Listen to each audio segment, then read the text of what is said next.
Today is day 4, and the world has not seen anything like this in a very long time.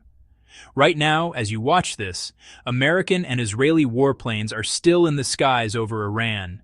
Missiles are still flying, people are still dying, and the conflict is not shrinking. It is widening.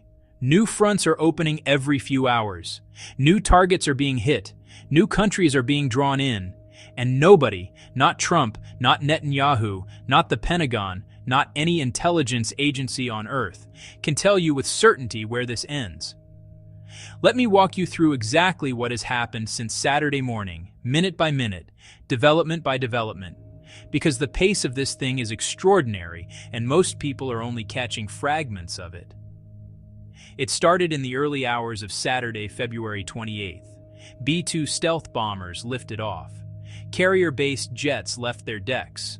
Tomahawk cruise missiles were fired from submarines and destroyers positioned across the Arabian Sea and the eastern Mediterranean. Israel's Air Force dropped more than 1,200 munitions across 24 of Iran's 31 provinces in the opening phase alone.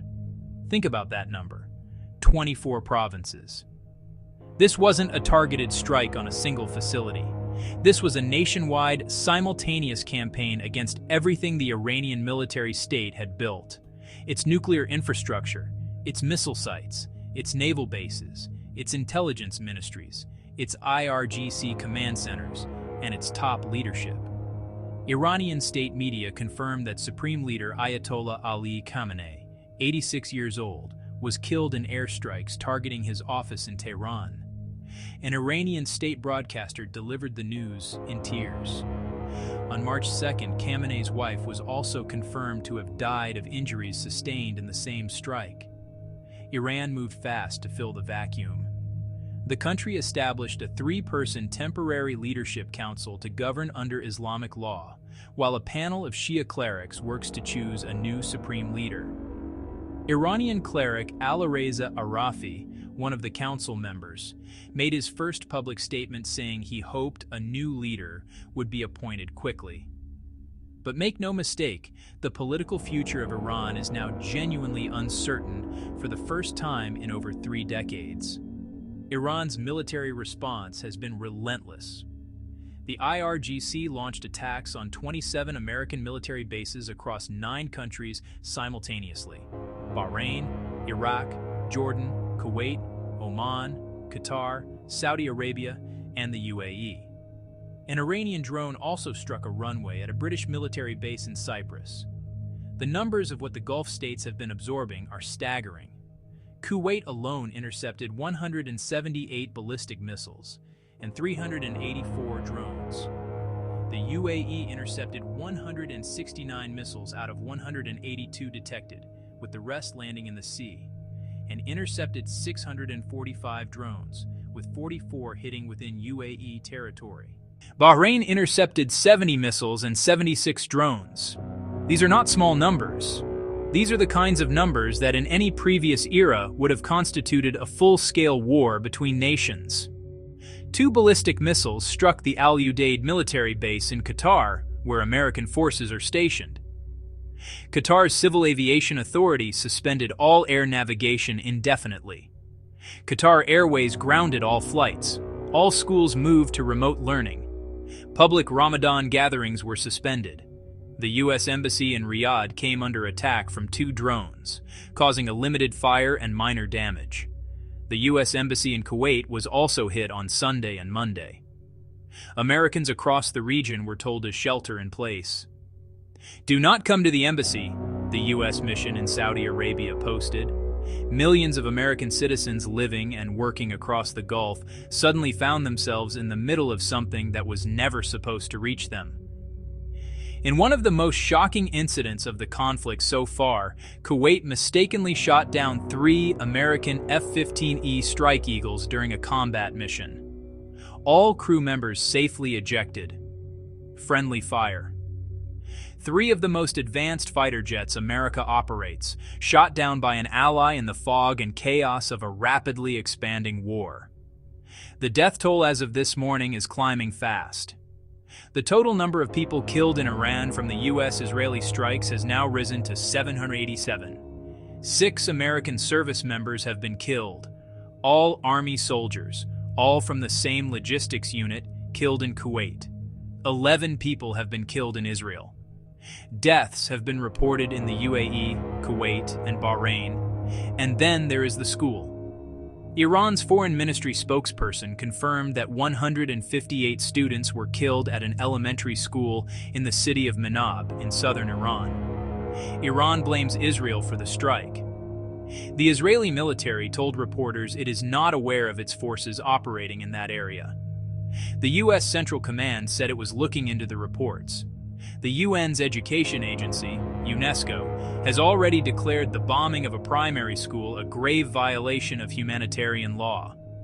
Whether it was deliberate, a targeting error, or something else entirely, those children are dead. Here is where things stand today, this morning, March 3rd. Overnight, in the early hours of today, Israeli forces struck the headquarters of the Islamic Republic of Iran Broadcasting, Iran's state broadcaster, in a separate air operation. They didn't just hit military targets this time. They hit the building from which Iran talks to its own people.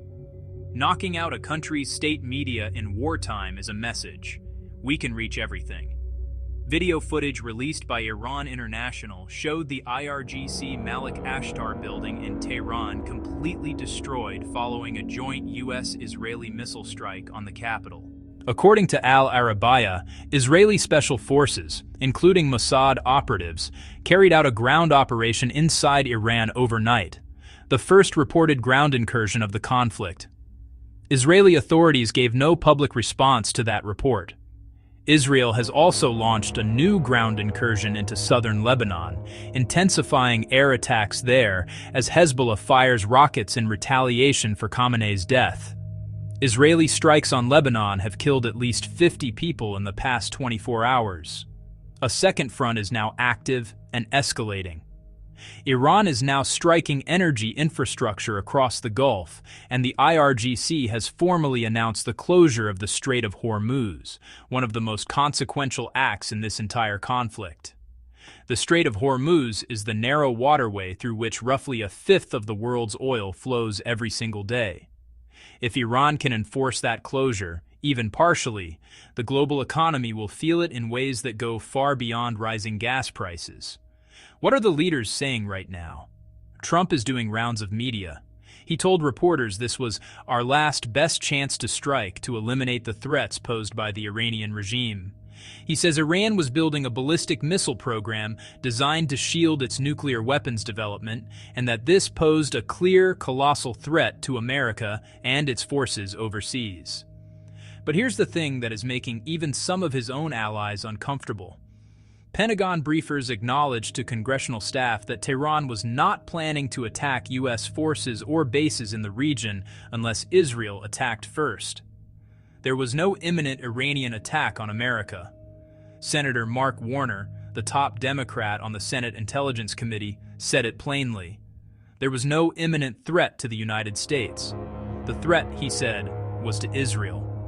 Secretary of State Marco Rubio told reporters on Capitol Hill that the hardest hits haven't come yet. The next phase will be even more punishing on Iran than it is right now, he said. Trump himself told CNN, "The big wave hasn't even happened. The big one is coming soon." If what has happened in the past 4 days is the opening, what does the big wave look like? Meanwhile, Trump also told media that Iran's new potential leadership has indicated it is open to talks, and that he is eventually willing to talk to them, without specifying any timeline. So, the administration is simultaneously saying the biggest strikes are still coming, and that it's open to negotiations. These are not necessarily contradictory positions. Pressure and diplomacy can coexist, but they do reveal how unclear the endgame actually is. Defense Secretary Pete Hegseth said the war in Iran will not be endless and that the U.S. goal is not regime change. And yet Trump's original video statement on the night of the strikes explicitly said the purpose was effectively regime change. So even inside the administration, the stated objectives are contradicting each other publicly in real time. Congress is moving too. Lawmakers are preparing to vote this week on a war powers resolution to halt Trump's assault on Iran.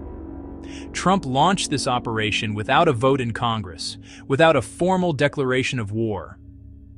Whether that vote succeeds, and whether Trump would comply with it even if it did, is an open and serious question. The civilian impact right now extends far beyond the battlefield. Major airports in Dubai, Abu Dhabi, and Doha, three of the world's most critical aviation hubs, have suspended flights. Emirates, Etihad, and Qatar Airways, three of the world's largest carriers, have all grounded their operations. Tens of thousands of passengers are stranded right now. People trying to get home, people trying to reach sick relatives, people sitting in terminals in Bali and London and New York, watching the departures board fill up with cancellations and having no idea when they'll move again. Chef Jose Andres, the founder of World Central Kitchen, posted from the region, "We need food deliveries every single day to feed hungry families who are not part of this war." That sentence carries the full weight of what is happening to ordinary people. There is one other thing you need to know about right now, and it is the one that keeps nuclear experts and intelligence officials up at night. The head of the UN's Atomic Energy Agency has urged an immediate return to diplomacy, citing increasing risk to nuclear safety in the region. The IAEA is not just worried about diplomacy in the abstract. They are worried about what has happened to Iran's nuclear material. The enriched uranium that Iran had accumulated before these strikes began. Where is it now? Was it destroyed? Was it moved?